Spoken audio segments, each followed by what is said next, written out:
પર્વ એટલે સ્થાનિક સ્વરાજની આ ચૂંટણી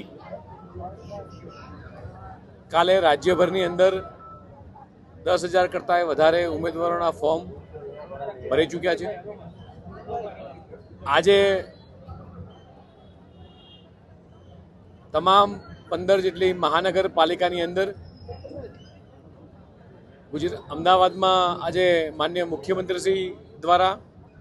રાજકોટમાં હું પોતે, વડોદરાની અંદર માન્ય હર્ષભાઈ, આપણા નાયબ મુખ્યમંત્રીશ્રી, સુરતમાં માન્ય CR પાટીલ સાહેબ અને અન્ય મહાનગરપાલિકાઓમાં અલગ અલગ પ્રભારી મંત્રીઓ દ્વારા 15 મહાનગરપાલિકામાં આજે એક સંકલ્પ લેવાનો, આ જે પ્રજાના સેવકો જે એક સંકલ્પ લઈ અને આગળ વધે અને જનસેવા માટે આગળ વધે એ પ્રમાણેનો આખો સંકુલ કાર્યક્રમ આખા રાજ્યની અંદર થયો છે। અને આ સંકલ્પ સાથે જ જે રીતે પંડિત દીનદયાળજીની અને ડૉક્ટર શ્યામા પ્રસાદની વિચારધારા છે, ભારતીય જનતા પાર્ટીની જે વિચારધારા છે, એકાત્મ માનવવાદ, અંત્યોદય એટલે છેવાડાના માનવી સુધીની જે સતત ચિંતા કરવી,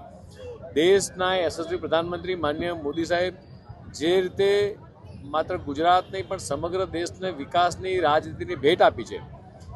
એ જ આ વિકાસની રાજનીતિ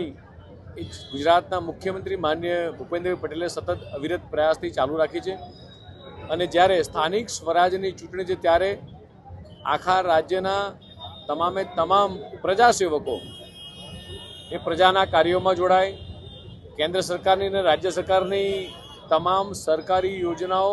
એ છેવાડાના માનવી સુધી પહોંચે, વિકાસ ગામડાઓ સુધી, દરેક વિસ્તાર સુધી વિકાસ પહોંચે એ દિશામાં રાજ્ય સરકાર અને કેન્દ્ર સરકાર કામ કરી રહી છે। અને આજે જ્યારે આ 15 મહાનગરપાલિકાની અંદર જ્યાં સંકલ્પ લેવડાયો છે અને આ જ કાર્યકર્તાઓ સતત પ્રજાની વચ્ચે રહી પોતાના 5 વર્ષની કારકિર્દીનો હિસાબ આપતા હોય છે અને એમાં આગળ વધે અને ગુજરાત રાજ્યના તમામે તમામ ઉમેદવારોએ, ભારતીય જનતા પાર્ટીના તમામે તમામ ઉમેદવારોએ જે ફોર્મ ભરે છે તેમાં ભવ્યથી ભવ્ય વિજય મેળવે। ભારતીય જનતા પાર્ટીનો કાર્યકર્તા એ હર હંમેશા બૂથમાં લડતો કાર્યકર્તા છે। 50,000 બૂથની અંદર આ કાર્યકર્તા સતત અવિરત એ પ્રજાના સેવાકીય કાર્યો લઈને પહોંચતો હોય છે। માત્ર ચૂંટણી સમયે જ નહીં પણ સતત પ્રજાની વચ્ચે રહેનારા ભારતીય જનતા પાર્ટીનો કાર્યકર્તા એ પ્રજાની વચ્ચે રહી અને પ્રજાની સેવા કરતો હોય છે। એના પરિણામના ભાગરૂપે આજે જે મુજબ માહિતી મળે છે, ચૂંટણી પંચ કદાચ સાંજે ડિક્લેર કરશે પણ 135 કરતાં વધારે જગ્યાએ બિનહરીફ સીટો એ થઈ છે। ચોક્કસ આંકડો ચૂંટણી પંચ આપશે પણ જે રીતે માહિતી મળી રહી છે એ રીતે આખા રાજ્યભરમાંથી અલગ અલગ તાલુકા પંચાયત હોય, જિલ્લા પંચાયત હોય, નગરપાલિકા હોય, આની અંદર આજે વિપક્ષો દ્વારા જે જનસમર્થન એમને નથી મળતું,